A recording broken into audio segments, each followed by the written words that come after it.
I think the biggest thing there was, when we started, our very first game was called Dawn of the Fly, and we had to port that to the Japanese market. This was once it had kind of picked up a little bit, and we had to hit. I found my diary the other day, and I had to hit 200 kilobytes. That was the entire size of the entire game, right? It was 2 kilobytes. I mean, 200 kilobytes. So it was like back then the biggest challenge of.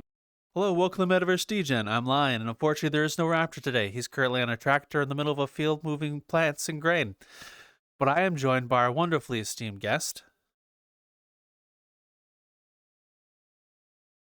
Hello. Hello. Who are you? What are you known for? And how did you get started? Cool. I'm MetaRick. I'd say I'm known for Uncanny Alley. Mostly we kind of I see it as my civilization in the metaverse. So it's kind of a mega playground for myself and my creations. I love VR. I think it's the thing that brings that human touch to technology that I think we've been missing for a long time. And I've always kind of been on a quest to see how I can bring my characters to life. And I think that kind of took me on a trajectory to this point where I'm literally able to wear my own characters and, create media in these spaces.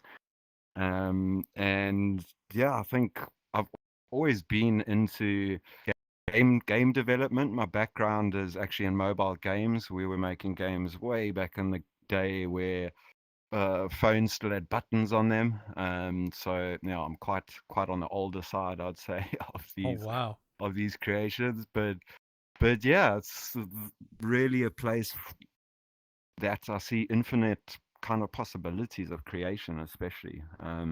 That's kind of where I spend the most time is, in VR, creating worlds, creating avatars, and using VR as a creation tool. So everything you see avatar wise is actually sculpted in VR programs, and then I'd say 80%, 90% of the worlds I create are also sculpted in VR, without the kind of base building meshes and things like that.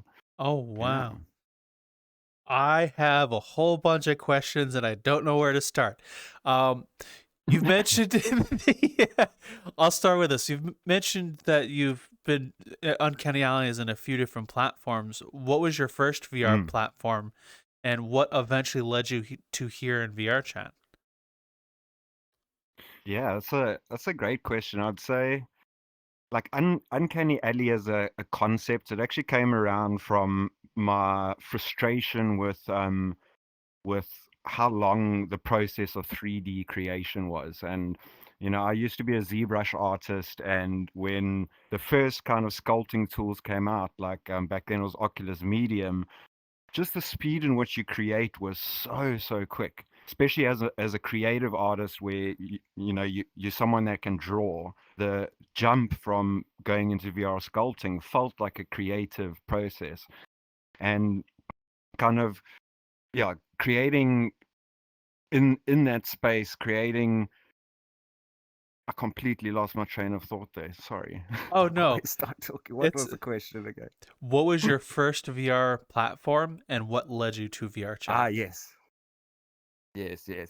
So my first VR platform was sculpting, and sculpting got me into the process of VR creation. And I think VR chat, I think like many stories, my first moment in VR chat was like, this is kind of weird. You go to a few public worlds, it's quite terrifying. It's just really not what you expect. And then a friend of mine brought me in Face, and he took me to a world that he knew was similar to kind of my uncanny alley kind of sketching style. And from that moment I was like, wow, this it was first love. Like, I'd say that was VR chat was the first moment I did any sort of SDK build. I've been a Unity developer for many years, so I think that was a big part of it, having the Unity side.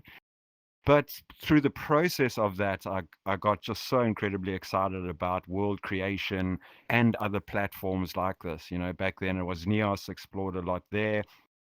And then really was kind of exploring what, obviously we tied to certain rules by being in these platforms. And there was a lot of talk back then on the open metaverse and, this concept of decentralized metaverse and ecosystems, and spent a very long while, 2 years, I'd say, exploring a lot of different platforms, from web platforms to other VR platforms to just 2D web metaverses to you know specific Japanese web platforms. And part of that was also the concept that brought me to this world was this, is following this character Ghost and trying to find her and realizing she's actually managed to leave this space. And if you follow the narrative, you can actually, back then you would find her on a website and you could chat with her, and she's like, I've managed to make it out. It's real. We can get out of the alley.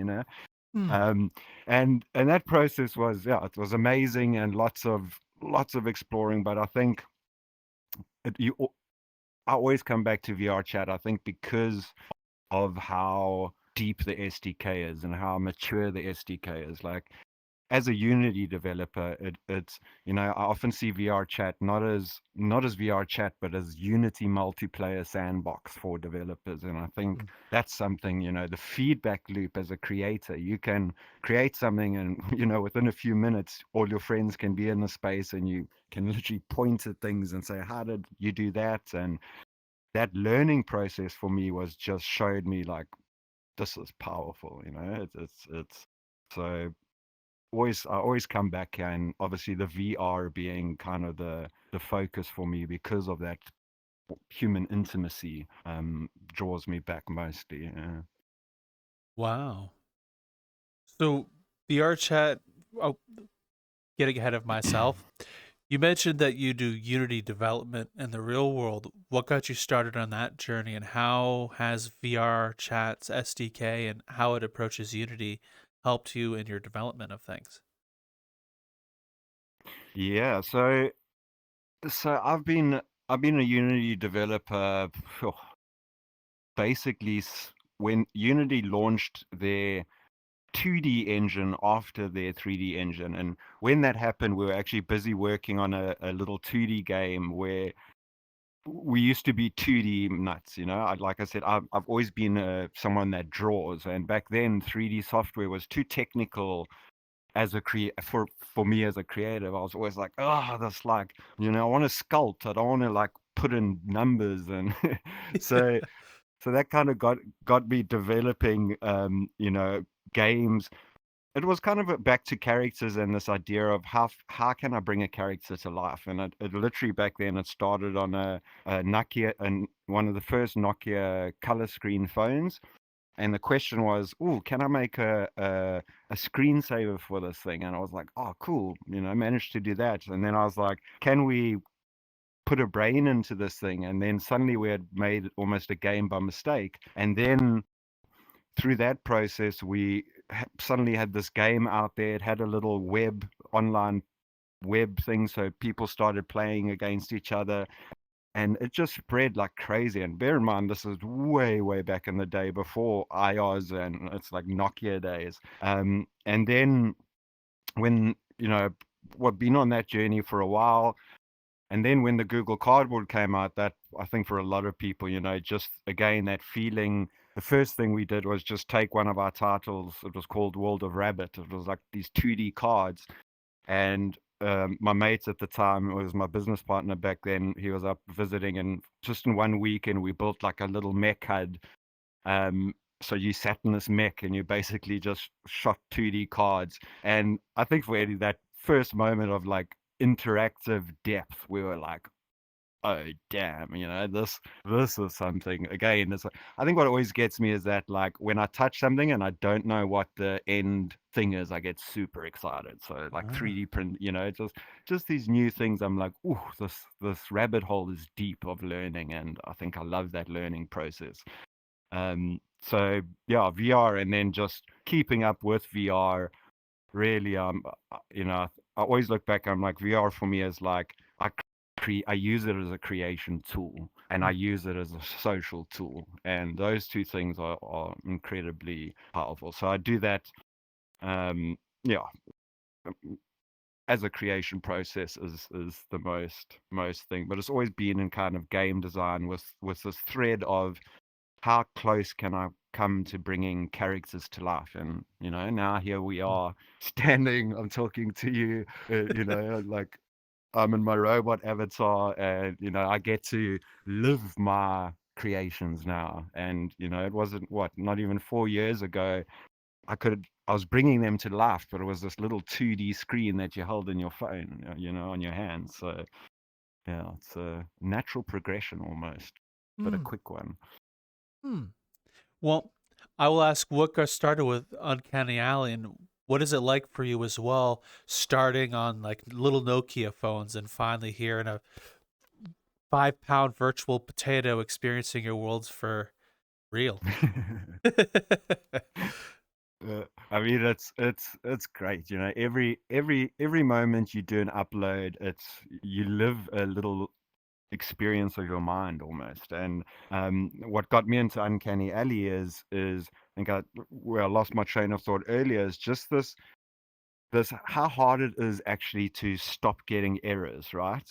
In 3D modeling, there's always, like, if you want to be super pro, it's a huge process from ground up to how everything is laid out. It's a massive job. And my style of art has always been quite quick and cartoony and monstery in a sense. So um, obviously, the uncanny valley is when you look at another human, and you get this weird feeling because it's so real, but your brain's like, no, it's not real. That uncanny alley is like that, but to the extreme. If Mm. my wrists don't work properly, that's okay. I'm a cheap robot built from trash.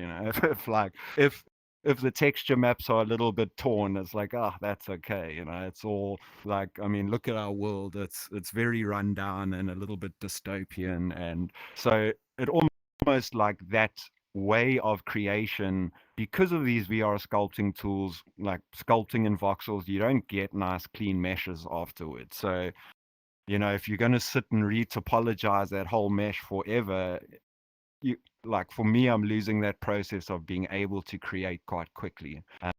But with what comes with that is messy meshes and blend, things not looking as perfect. So Uncanny Alley's almost taken that thread as a way to develop stuff quite quickly, but also ties into the whole style and story of, this is a bit of the dregs of the metaverse. It's like we portal around in toilets, we do what we can. So I have got a few questions about Uncanny Alley. What was the inspiration that started it? And you've alluded to, and even before when you walked your world a bit, that you mentioned there was a story. What is the story for Uncanny Alley, and how was the inspirations for that as well? Yeah, so I think where it really started is when COVID and lockdown happened in South Africa, where I'm from. The lockdown was pretty hardcore. They like banned alcohol, banned cigarettes. We were 3 months locked in the house, and I think, like anyone at that stage that dabbles in technology, it kind of propelled this concept of the metaverse forward so Mm. much. And I'd already had the name Uncanny Alley, but it wasn't anything but just stuff I'm messing around with, like kind of everything you see here. But what we did here is we threw a party back then, and I built the very first version of Uncanny Alley. There was basically a hangout spot for me. I had nice alcohol. I had a cigarette I could smoke if I needed one.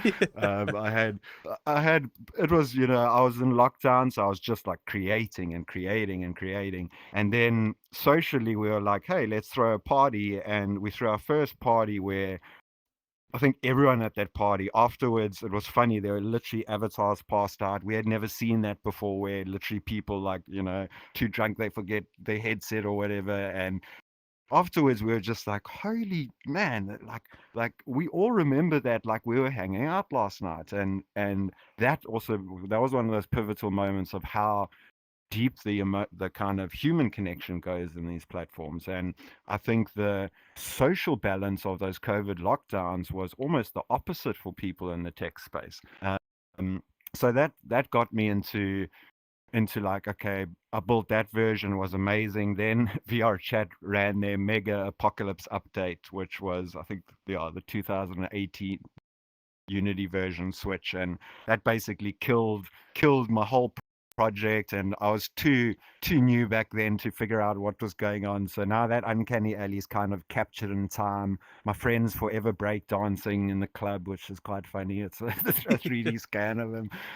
But but then that was like, okay, cool. Now I'm going to start the next version, which was this version. But kind of that thread and all these, I'm very inspired when I say the metaverse. Like I still claim that word. I claim it from sci-fi. I claim it from being a sci-fi fan, being a fan of the books, of the early movies. Like everything from Tron to The Matrix to Ready Player One. For me, the book is probably the inspiration for what I talk about when I talk about the metaverse. This idea of this overarching corporation. And us living here in South Africa, we deal a lot with like things like our data costs are so incredibly high. So it's not easy for people to experience things like this, because every cent, every megabyte costs money. And like there's just all these kind of themes I've been wanting to explore, and was like, okay, let's put Uncanny Alley into this format of like almost a visual diary of that point in time. And you'll notice as you back then, there was the whole NFT and crypto thing, and I'm very interested in technology, and I was exploring that a lot. And I think there was a stage where VRChat was like, any crypto, we're going to get, it'll be completely banned. Or like there was a lot of talk of, there was that crazy moment where, so again, part of the story here, you'll notice when you go through the portals, to there's like 4 portals to get around. But if you follow the movies and you really take note, you'll actually find your way to the hackerspace, which has got a whole kind of other side, and shows you all these, like back then, these open metaverse projects that were happening, and NFT related things. You'll notice on the rooftop, one of the most famous VRChat avatar, Skull, is getting arrested by the cops because, I think a lot of people don't even know that Skull's one of the original kind of crypto avatar NFTs. So it was a lot of commentary on the state of the metaverse back then. And this a little bit dystopian, like we mentioned, the portals that are toilets. It's, in the future, the corporations not only own our data, they own the infrastructure of how data works. And because we live in the metaverse, the last thing that actually connects humanity together are the plumbing systems throughout everyone's home. So it's a shitty job, but that's how we have to get around. It's like, because we can't, they've turned it off, or they could turn it off. You'll notice there's also like these dead avatars because they've run out of data, so they can't actually Ah. continue living their lives. It's all this. So it's a lot of, I'd say, deep in my mind, but you might not necessarily get it without like a tour. And I think through that process, it was then selected as in competition at the Venice International Film Festival. And that process was just like, wow, seeing what was happening within the film festival industry, and how immersive worlds are now getting, actually noticed as a new media format. And that kind of snowballed, I think, the creation process for myself and a lot of the crew around us. And a lot of the friends are like, it's we don't have to just keep it amongst our little crew. It's people actually are starting to just realize the magic of these spaces. It's still technically quite challenging every now and then, but I think, festivals like Rain Dance Immersive and Venice Film Festival just are insane what they're doing, and being able to hang out with other creators and sharing their world, sharing their minds together. those moments of these, during Rain Dance or Venice, when you have a little get together in VR and you have these questions and answers. Again, that human intimacy, you feel like you've gone somewhere internationally and had this full networking moment, which is amazing. And I think I speak often when I'm talking about this stuff, not as a traditional VR chat creator, but as a VR industry professional that dabbles in VR chat. If, Hmm. kind of makes. No, it makes a whole lot of sense. So, what was it like for you attending those film festivals like Venice or Raindance when you had your world submitted and you were in competition for this top spot? What was the experience like going from like a VR chat world to being in a festival? I mean, it's like I say, it's one of the most thrilling things you can do as a creator. One of the most nerve-wracking as well. It's because the differences in how the festivals happen, some of them, like Rain Dance, I'd say, is mostly professional VR chat people. So, when you're doing a world hop, it's like everyone's there, no one's falling off buildings, everyone kind of gets to the end. But then sometimes, Venice might be arranged differently where, bear in mind, it's a huge film festival, so people are coming to experience VR for the first time. So Ah. it can be quite challenging sometimes. Like, someone doesn't even know how to bring up the menu or they mute themselves by mistake. So there's so much behind the scenes learning and stuff, but that is so tiny in comparison to how exciting it is to meet people, also to meet people in this format where you're not, especially if you're slightly shy or slightly, like a little bit like, I don't know, just you meet people in here and you meet a carrot. You don't meet someone in a suit, Hmm. or I think as when you're in the real world, you quite often like might be a bit nervous to talk to someone that looks fancy the way they dressed or the way they appear. Whereas here you start really getting on with certain people just because of how you interact like this, and that connection goes so deep, and then you're like, holy shit, this person's like, the creator of this, or like behind this artwork. And I think just having the biggest thing for me is having all these top creators together in the same space at the same time, experiencing each other's worlds is just phenomenal, because everyone like it's I think VR is still quite easy to blow people's minds that have never seen it before. They don't even need to leave this foyer, right? So they'll just Hmm. be like, whoa, like, like my Yeah. hands. Whereas like VR chat people are like, they've seen a lot of stuff. So it's like, yeah, but it's fun. Like this tour bus here actually works. So on the Venice in competition, I ran it and I did like a little tour, and that takes 24 people. So everyone kind of climbs on, and we took them for a whole drive. And then I had like NPCs popping up. It's just like a super fun experience. I think nothing really expected from like any creator in VR chat. I think it's purely out the passion of creating. Hmm. Uh, So, when you took the festival goers on a tour on the bus, what was their overall experience be seeing your world in VR and going on the tour and seeing everything? I think they loved it. I think a few people had been to the world before, and like I mentioned, if you're not really spending a lot of time here and following what's happening on the TV channel, you'll be like, oh, it's a pretty cool world. But if you dig really deep, so I think doing the tour, people just loved it because, again, I think from that creator's perspective, like Mm. it's like deeper into the mind, and showing them the tiny little things of like why, like the IOR with the line through it. Like only if you really kind of understand metaverse sci-fi culture in terms of, like books and stuff, you'll kind of know the references. So I think people really loved it because they got to experience it as a bit of a journey, because playing it a bit like we we are looking for Ghost as a group, and like, where is she, you know? But also the ease of it, where people don't have the time to actually really sit and explore it. They got to experience a lot of the little nuances that they might not necessarily pick up as a kind of a solo journey. Okay.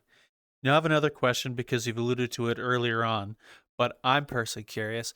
You've mentioned you've been through various other platforms, from like Neos as example, or the Crypto Bro places.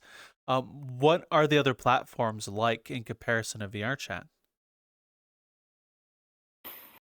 Um, I mean, there's a few really decent ones. I forget the name now of the one, but there's the VR chat clone, pretty much. Like, I completely forget the name. But I'd say, you know, some back then I was playing around in Somnium Space, which really had its benefits. You know, I think it was also a Unity-based platform. I did some amazing projects in there. I really enjoyed meeting the community and seeing the thread they were developing on.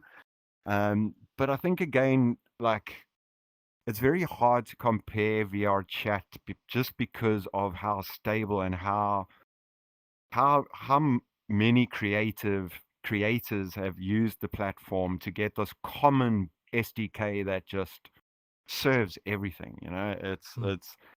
it's even, I mean, we all, yeah, there's issues with all platforms, hence looking for the the perfect open metaverse. But I think, just in terms of stability and what you can do, and people that just exist in the platform, you know, like, the community here is really thriving, and it's so deep in terms of there's probably a community in here for you, you know. And I think that's kind of the challenge, is VR chat works almost the other way, where if you don't know someone that's introducing you to it and you jump in here, you're likely never going to come back if you're older than, you know, 18 or 19, Mm. because your experience is just going to just be crazy. Whereas, you know, using like a lot of the ways we've kind of got people onboarded, it has been through this kind of film festival, older VR industry people, where doing tours, doing workshops. You know, we have this little crew called the MVC, where back then it was just this super supportive network of running workshops and teaching and onboarding as many people as possible, because of that kind of challenge that we felt as techies, Mm. being like, whoa, this is a tricky platform.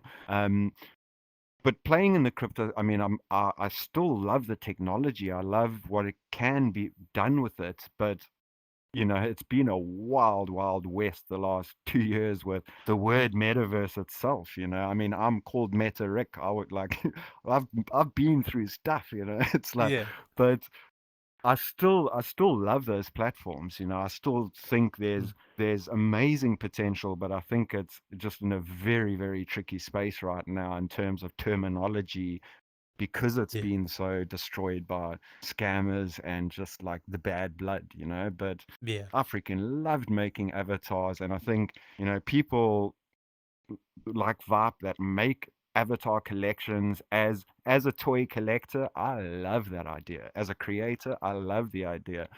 But we back to kind of square one now, of like, how do creators actually make a living if they need to off these kind of platforms? It's still a big challenge, and Mm. those things were alluding to it, but it's not, you know, it wasn't quite done right in a lot of ways. But there's still hope that it can be done from a technology point, not, you know, from a nothing exists and pay money for it point. Mm. Well, if this is any hope to the cool VR future you hope for, we've had talks with some people who make a living creating here in the platform. Like, it is a very possible thing to do. It's not like just because the tech isn't there, you can't do it. You just have to think a little outside the Yeah. box a little bit to get there, like use Booth and Gumroad and advertise yourself a little bit, stuff like that. And then you could very well make a living here in VR in a virtual environment. It is possible. Just right now with things kind of Yeah, disconnected and third parties, you just kind of have to think a little outside the box to get there. it's true. It's true. Hmm. Wow. So there's another question as well. As I've initially found out who you were through Is It. Uh, what is it you do with Is It and his platform Soda World? May I ask? Yeah, so is it's a good old mate of mine. We knew each other way back in the day, and I think, if the very first Uncanny Alley I mentioned, there's actually a button on the club controller that if you press it, it brings up the very, very first like video I think I brought into VR chat. And he's a kind of legend in the music scene and in the event space. So I think that was one of the early catalysts of like, dude, check, and is it Soda, the incredible work they do, kind of they're on a initially I think much more on a support network kind of from the MVC, like showing the way, building a lot of the very initial prototypes almost to be like check, and this is the space. But I think our biggest thing is throwing some kick ass crazy, real, uncanny alley soda hybrid event type thing. It's something we've chatted about for many, many years, and I think that time will come eventually. I think both of those storytelling angles and coming through will see the light of day. I mean, I also throw a lot of the Black Sun is one of the clubs. It's in this world, but there's an official Black Sun party world that we used to throw these monthly parties at. And so I think, it's again just being two, especially from South Africa, two techies in South Africa, so excited about, the space. Yeah, we're gonna definitely be exploring future projects down the line. Hmm. Okay. So I'll ask you a whole other question. Fair warning, I'm gonna be all over the place. My brain, I got a whole bunch of questions. Yeah, yeah. You mentioned that earlier on you developed for you're a mobile game developer. What is that process like in comparison to using Unity to make VR stuff? So I was a mobile game dev from about 2006 to about 2014, 2015. And I think the biggest thing there was, when we started, our very first game was called Dawn of the Fly, and we had to port that to the Japanese market. This was once it had kind of picked up a little bit, and we had to hit. I found my diary the other day, and I had to hit 200 kilobytes. That was the entire size of the entire game, right? It was 2 kilobytes. I mean, 200 kilobytes. So it was like back then the biggest challenge obviously was developing on mobile phones. And this isn't iPhone days. This is before. It's like, how do you make stuff so small? And that's actually what defined the look and feel of Dawn of the Fly. Is it was silhouettes on a white background, and because it was vector graphics, it black outline silhouettes made less points, so you could make more kind of shapes. Whereas if I added two colors, it would have to create points for all of those extra colors. Hmm. So it was very challenging, and I think now I develop VR at work. I no longer do 2D games, so we actually do VR development. I'd say the biggest thing is obviously you can't hide anything from camera. That's as a game dev, that's the biggest learning and biggest understand like thing is you can't design there anymore and jazz up that little spot or have these. Everything's available all the time. So Hmm. it's, I think that transition, and I think the benefit of doing a lot of mobile development has taught you a lot of basic principles of optimization as well. So, Hmm. developing for something like Quest, it's, having to come in way back in the day, 200 kilobytes. There's ways to do stuff where, now we have 100 megabytes on Quest for VR chat. But I'm on a project now where I'm like, oh, 99.8. Come on, what else am I going to chop out? But at least what you have to chop and stuff. But I think the process is like I'd say it's mostly different in social VR development, because I'd say VR development as in a Quest standalone, put it on your face without multiplayer, it's quite a ton different to the understanding of spatial design for social interaction. You Mm, know, quite often I notice that I've built so many different spaces in the past, just experimental, you know. Our meetup, our clubhouses, and all of that have changed so many times throughout the year.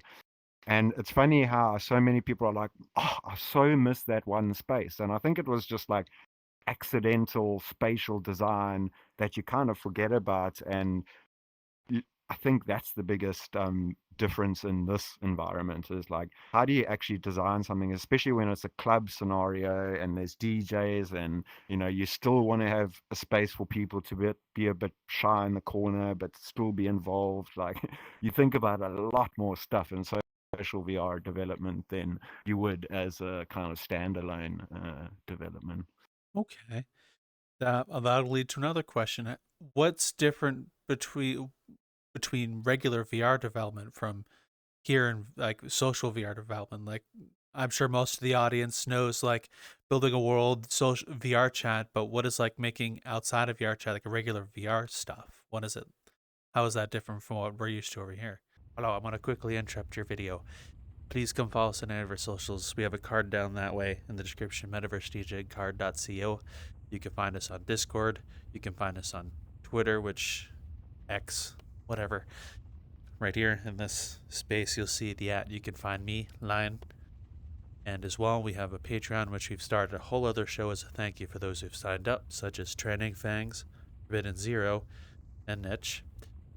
So thank you all for watching the video on how these games are going. I'll leave you to the rest of it. Enjoy. I think kind of like you feel as a Unity developer for Worlds and your frustration with those compile errors, it's like that, just a lot worse, and you get very frustrated a lot of the time. I think the biggest thing and why I still spend so much time in social VR platforms is because a lot of the legwork and grunt work of getting a VR prototype to the point of testing what you want to test is already done. So Mm, especially with in terms of avatars and full IK systems and gravity, like all of that stuff is already done. You know it works, so you can just be like, cool, let's chuck stuff in and go. How does it feel? How does the avatar feel spatially? How does a building, you know? I do it quite often even for like design stuff. You know, I'll bring in like something I've designed in 3D, bring it into the world, and feel like I'm actually using it in VR chat. And I think to do that on standalone, you got to kind of be like, okay, we are now going to build our OVR camera rig system and build our locomotion system. And oh, I want avatars. Okay, let's figure out that whole process. So I think the biggest value and benefit here is the networking and the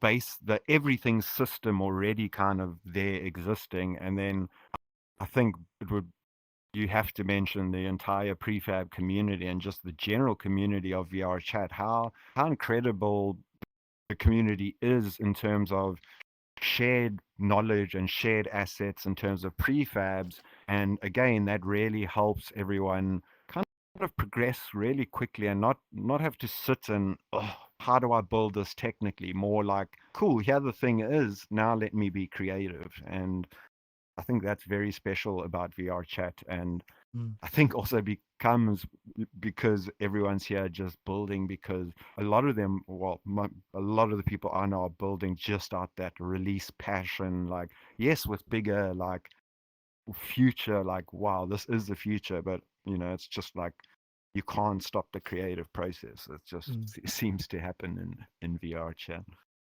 I have noticed that as well from my standpoint. I think it's very common in VR chat for people to want to share what they enjoy. DJs, world building, avatars, making stories like for films. And it's a very common thing for you to like hop in a community, let's say like a world building community. You're at community meetup and He's like, "Oh, you've never built worlds before. Why don't I show you?" And they'll teach you, show you how to build the worlds. And the next thing you know, you're in Unity Exactly. making stuff and a part of the community just because someone enjoys doing it and wants to share. And at least in most other like gaming platforms, like outside of VR, you don't really see that kind of interaction between people much.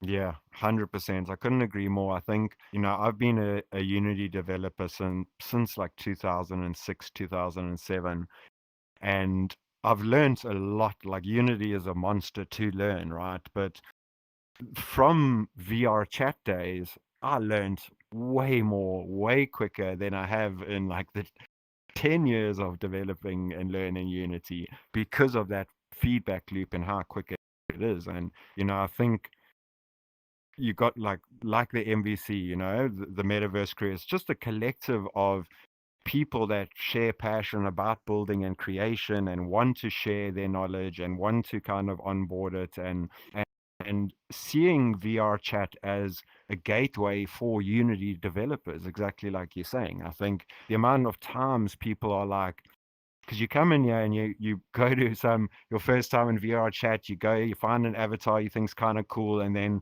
you go to your first party and you're like, whoa, I feel underdressed, and then what's the first thing you do? I want a custom avatar. How do I do that? You got to learn Unity. The amount of people that have actually gone and downloaded Unity and started watching a tutorial, it's incredible because I think the nature of that, like wanting to learn, is now there, and wanting to learn a bite-sized chunk of Unity works really well. And I think, like we used to do a ton of workshops where it's like, okay, we are just uploading one avatar and this is how you do it. Or we're going to do a plain build, that's it, just that small thing, because I think a lot of the times people are like, cool, I'm going to learn Unity. They download Unity. They're like, how do you learn Unity? And then you just get put off by how just giant it is. It's like, it's just Mm. this huge monster.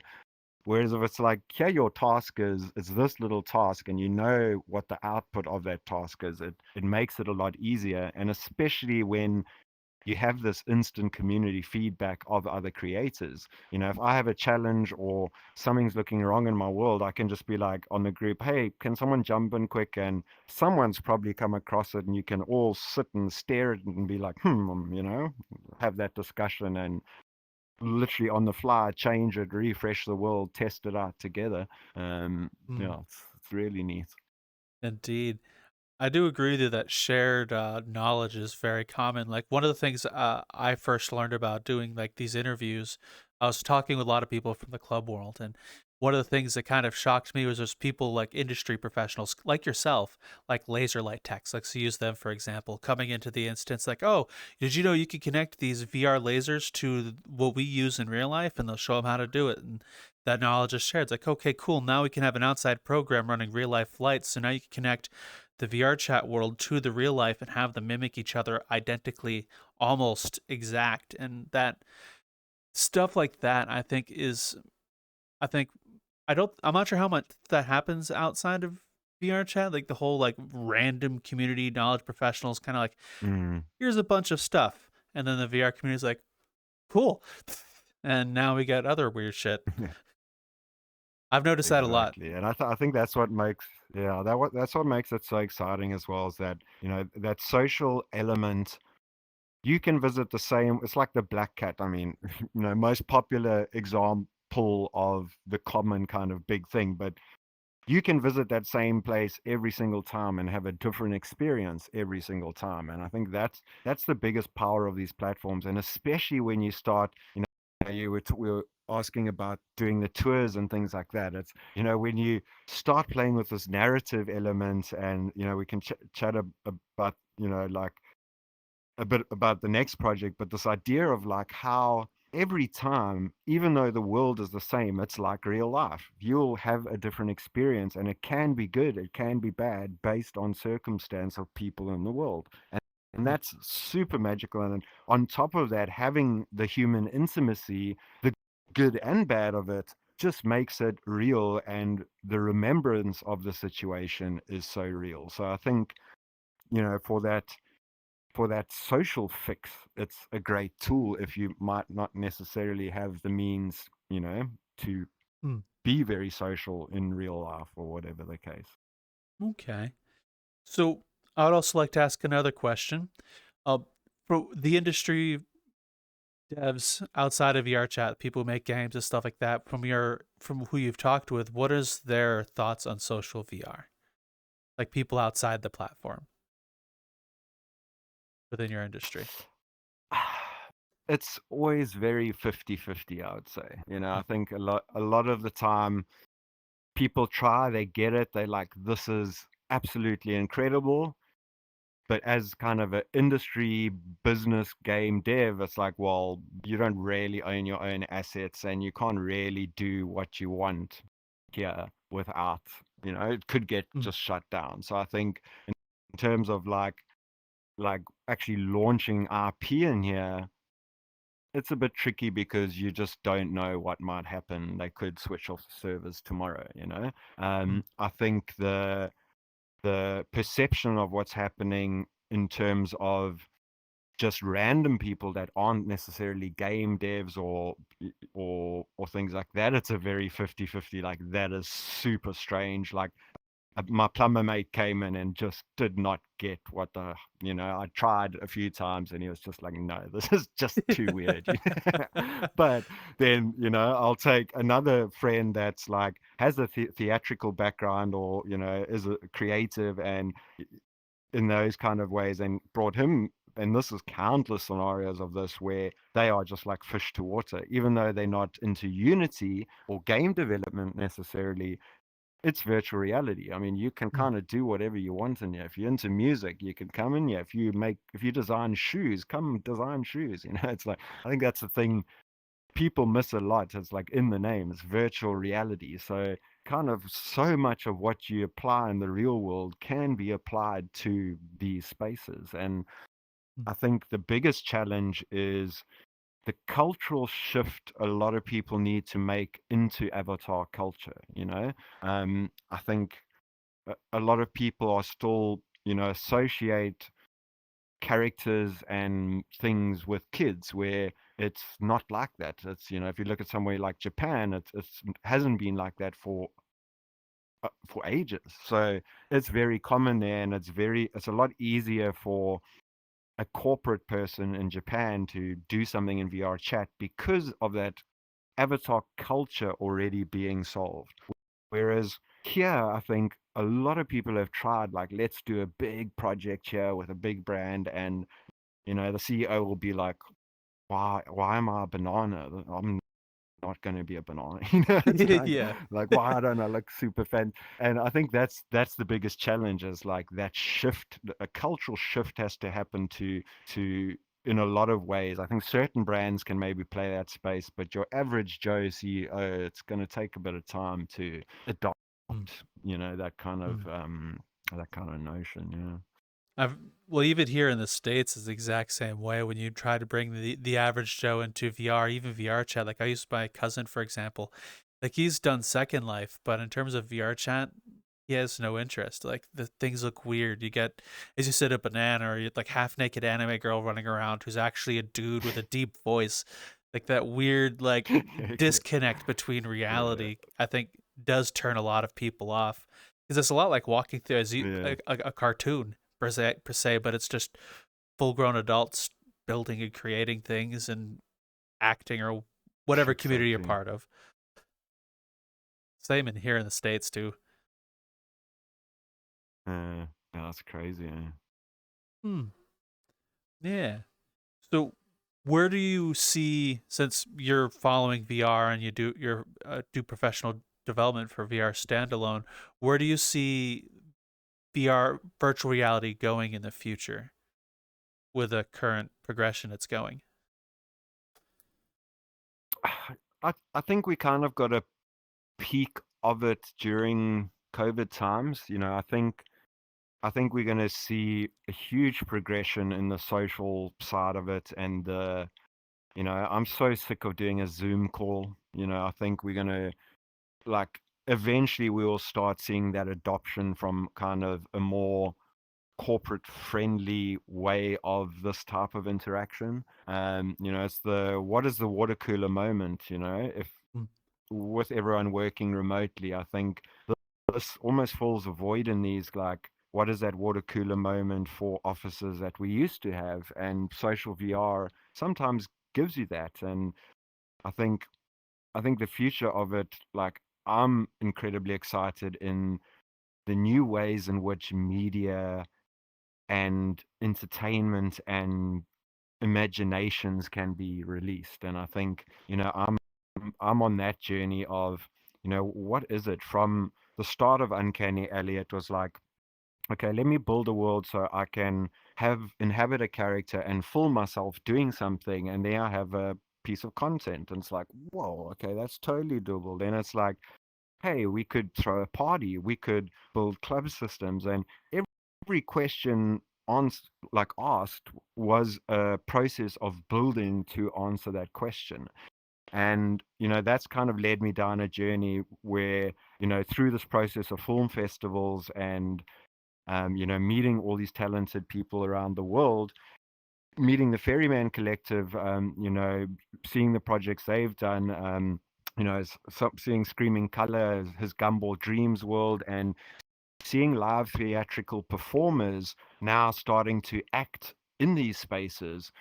That is my next kind of thing that's got me really excited. It's like, I feel, Uncanny Alley's built, and unless, like, this version, it's kind of like a ghost city in a sense. And, I want to see, like it come to life, like when everyone's like, in their own avatars and we're adventuring around, like, that's incredible. But like, what is the next thing? And I think, the next project we're working on, just super excited to be building a new Uncanny Alley that is for a live theatrical performance. So it's a mega stage for Mm. actors to act out act out the law of Uncanny Alley in a journey where actors come in and they experience the story, and it's told through actors to a live audience in real time. And I think, that's like us scratching the surface of these, like, I think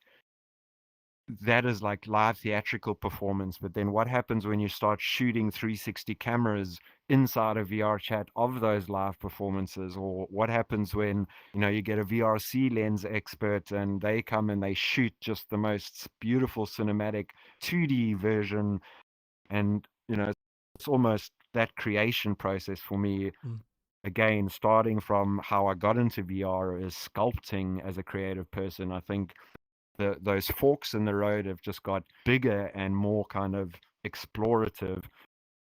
But ultimately, for me, it's that sense of creation and that sense of not, it's exactly Mm. like Neo in the Matrix, trying to find out what he's looking for. He doesn't know, he's just searching. I think I often have that feeling, like, I'm like, I ask myself, whoa, is that possible? And it's like, okay, actually go and build it and see if it's possible. And through that process, that opens up new questions, and that rabbit hole just gets deeper and deeper and deeper. I often like think, like, just those small moments in experimentation, people could write complete papers on just that, what happened, like Mm. how human interaction happened, how, people's perception changed during those projects. And it's very, very exciting. But super excited about the future. Like, I think, to round back to where I was about saying, COVID showed us a little bit of a peek into the future, where I think there's definitely scenarios why I'm so excited about VR as well. There's certain scenarios where it's not about, a lot of people in the negative energy is like, it's an escape from reality, blah blah blah, and that boring narrative. But man, there's so many people out there that are in certain conditions or something where they have no choice. And I think that's super exciting, is like, what happens if people don't have a choice? And it could be anything: deep space travel, living on Mars, next rockets to the moon, or, if someone living in a base underwater, man, this social fix is just incredible for those things. Mm. On top of the having a good time with friends and throwing a party, Yeah. yeah. Oh, well, there's a couple things you mentioned that I've seen some groups do, like which so it is a very possible and big thing. Like for example, the interactive shows. For example, there's a group called VR Travelers, and they'll write an entire story. They'll have a world built for it, and an actor will play, let's say, an old man over on the corner of the road you talk with, and the players will run around the world interacting with the actors as like a live performer, and there's certain lines they'll have to say, but overall you'll have that human interaction of development of the story. So VR is like a new form to show plays and story. I've seen a lot of people Absolutely. give it a shot, and honestly I'm just as excited for that stuff as you are. Oh. Yeah, it's a super incredible space. I think, like I say, we're only kind of touching the surface of what's happening here. I think, like again, just looking at our community and seeing what they explore and what they create, like Root and the Cool Cats Club and her kind of crew of full body tracking dancers, and just like seeing that passion and seeing, that community and what they're into, and like, down to like people that just avatars are like their thing, and seeing avatars come to life, and how far you can, seeing avatars now where it's literally world experiences just built into an avatar. I think, and I think it's just that just get that little bit further in Unity that you pass that frustration, because, or also in VR chat, just if you watching this and you're like, oh, I've tried it 3 times, I just don't get it. Every single person has that moment at some point where it's just your entire universe opens up and you're like, fuck, I get it, Mm. and especially if you're into any sort of game design, VR development, animation, creation, new forms of DJ, whatever. It's like, I'd say it's like living on the fringe. This is like the fringe of the metaverse. VR chat for me is kind of the fringe of the metaverse, and Mm. yeah, super excited. As excited as I was the first time I kind of jumped in and started creating. Oh. Exciting times. What was that moment for you that opened your mind up here that made you get it, as you referenced? What was your moment?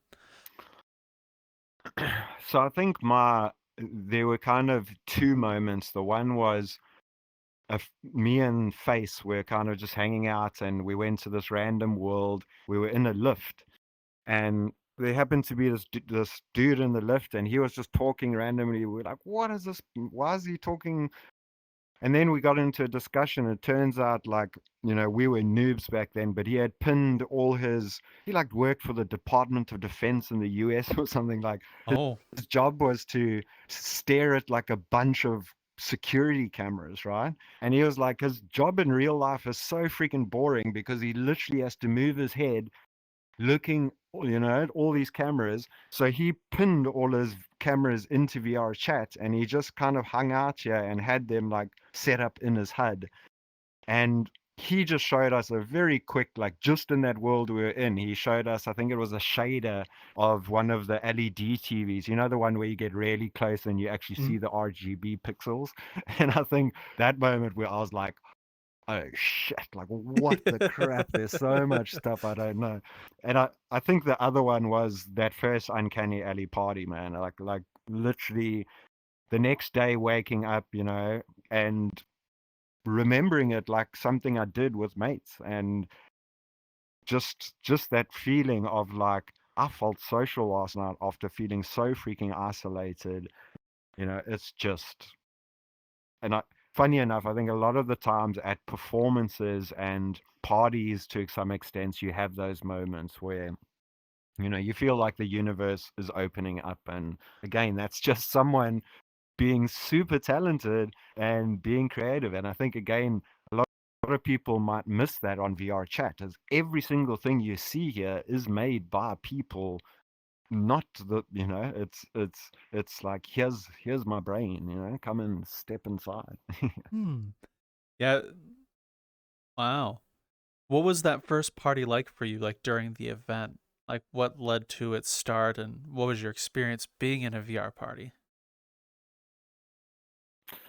I mean, it was all very close mates, so it was super fun because also it enabled me to reconnect with a lot of people that I had actually fell out of touch with, and then COVID brought me back in touch with them, and now we're almost like great friends, like really great friends. So it's like that loop has almost happened, but being a small party, I think there was zero pressure of like, you know, anything breaking, and this is back in like SDK2 days, so it was just like the chaosness of stuff was just as it is. And I think the biggest thing was also during that night is bringing my partner in, and her hearing her experiences for the whole time. Like she was so excited that she found like the blue Aladdin genie. But bear in mind, this is the first time ever in VR chat, and Mm. she's like, "Oh, this is the coolest thing." And then she gets to the party, and like we mostly like you are VR developers, so we've all got these super custom. And then she's like, "Oh, I felt a bit embarrassed, and it's like, and then my mate came and showed her like, "No, check this out, you the genie," and then showed her how to like throw money out her hand. And then she saw that, and for her, she was like, "Oh," and then she was so there was just so many moments of just like pure hilarious moments, Mm. of and being such close friends, being in isolation, and now we all experiencing this great this great situation together, Mm. yeah, good fun. Oh, Social connection, man, yeah. yeah. I see social VR platforms being a new form of social platforms like Twitter and saying, except without the algorithm being slammed in your face. At least here, you have a lot more control over what you see, what kind of groups you interact with. If you don't want to see anything, you can just go. It's not like there's like automated thing going, oh, you watched 4 videos of cats. Here's an ad for cat food. Oh, you watched a full cat food thing. Here's some food videos. At least here you have a lot more control of where you go, what you see, and what you do. At least that's my take on it. Couldn't agree more. I think it's it's exactly that. I think when social media, the word was invented, this is what they were talking about. This is Mm. social media. This is social media. It is social. All that other crap ain't social. It's you speaking to a device, and like the other friend the other way down the line is your friend. Like this is social, like I think this is the peak of what it might become, once we start being able to like just leave notes very easily and just like, have our own apartments that we always spawn into and it's already public. I think, Hmm. there's so much growth to happen of where things are going. But I couldn't agree more. I think for me, I don't leave Twitter feeling social. I leave VR chat feeling social. Hmm. I very much agree with you there. Um, well, MetaRick, thank you so very much for letting us get to know you over this last hour. It's been an absolute pleasure getting to meet you, hearing about Uncanny Alley and your origins and VR development. So thank you very much for letting us in a little bit. Absolute pleasure. Thanks for the nice chat and really enjoying your channel. I think it's such a cool thing to be able to go through and find other other people creating this crazy space. And I know people hate the word metaverse, but just bear in mind it was written in a book a long time ago, not all this other crap. Hmm. Where Sweet. where can the audience find you if they wish to find you? Twitter. I mean, I'm not very active, but Metaverse Rick on Twitter, and I also have at Uncanny Alley, which is kind of uh, the universe of the platform. So those are the two most common. Okay. MetaRick on Discord as well. Oh. Well, all those links will be in the Hoobly What's It down that way, and I'll do the thing since we're missing a little tiny midget. So with that said, while you're here, you're watching a video of Metaversedegen. If you've ever been in VR chat, take some time to explore. And if you haven't, once you come in, meet someone new, find a new skill. There's lots of people who'll gladly sit you down and talk your ear off about how compile errors and unities works. You may find something you enjoy or really despise. But with that said, see you in the metaverse, folks.